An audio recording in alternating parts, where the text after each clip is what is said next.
न्याय क्रांती न्यूज, अन्यायाविरुद्ध आवाज। मित्रांनो, कला ही माणसाला आयुष्यभर तरुण ठेवते आणि जेव्हा एखादा ज्येष्ठ नागरिक आपल्या आवाजाच्या जादूनं संपूर्ण परिसराचं मनोरंजन करतो, तेव्हा तो फक्त कलाकार राहत नाही तर प्रेरणास्थान बनतो। आज आपण अशाच एका गुणी व्यक्तिमत्वाचा गौरव करत आहोत। आपल्या सर्वांच्या अभिमानाचे कारण ठरलेले मधुर आवाजाचे धनी आदरणीय श्री जवाहर के व्यास। इंडियन कराओके सिंगर क्लब तर्फे आयोजित करण्यात आलेल्या इंडियाज व्होकल स्टार कराओके गायन स्पर्धेत त्यांनी आपल्या मधुर आवाजानं आणि अप्रतिम सादरीकरणानं सर्वांची मने जिंकत द्वितीय क्रमांक पटकावला।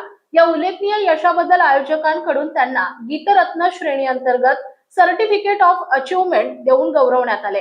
ही केवळ स्पर्धेतील कामगिरी नसून ज्येष्ठ नागरिकही आपल्या कलेच्या जोरावर समाजात प्रेरणा निर्माण करू शकतात याचाच हा सुंदर संदेश आहे। जवाहर के व्यास पीसीएमसी साठी पतंजलीचे मीडिया प्रभारी म्हणून कार्यरत आहेत।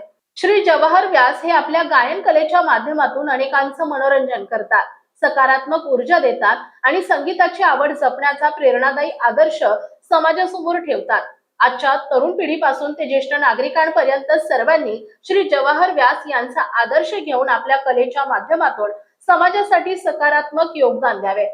वय काहीही असो, आवड आणि जिद्द कायम जिवंत ठेवली तर प्रत्येक व्यक्ती समाजात प्रेरणास्थान बनू शकते, हे त्यांनी आपल्या कार्यातून दाखवून दिले। या विशेष प्रसंगी श्री दत्तवेणूनगर ज्येष्ठ नागरिक विरंगुळा केंद्र वाकड येथे त्यांचा सत्कार करण्यात आला। यावेळी केंद्राचे आदरणीय अध्यक्ष श्री मधुकर रहाटे, उपाध्यक्ष श्री राजेंद्र बडगुजर तसेच सकाळच्या योग वर्गातील उपस्थित आदरणीय सभासद यांनी श्री जवाहर व्यास यांचे अभिनंदन करून त्यांना प्रमाणपत्र प्रदान केले आणि आगामी सर्व गायन स्पर्धांसाठी मनपूर्वक शुभेच्छा दिल्या। आपल्या परिसरातही कोणाकडे गायन, कला, क्रीडा, समाजसेवा किंवा इतर कोणतेही विशेष कौशल्य असेल तर त्यांनी आमच्या न्याय क्रांती न्यूज चॅनलशी संपर्क साधावा। अशा प्रेरणादायी व्यक्तींचा उत्साह आणि कार्य आम्ही जनतेपर्यंत पोहोचवू।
धन्यवाद। प्रशांत काटे, संपादक, न्याय क्रांती न्यूज, पिंपरी चिंचवड, पुणे। आपल्या परिसरातील बातम्या पाहण्यासाठी चॅनलला सबस्क्राईब करा, व्हिडिओला लाईक करा आणि बेल आयकॉन दाबायला विसरू नका।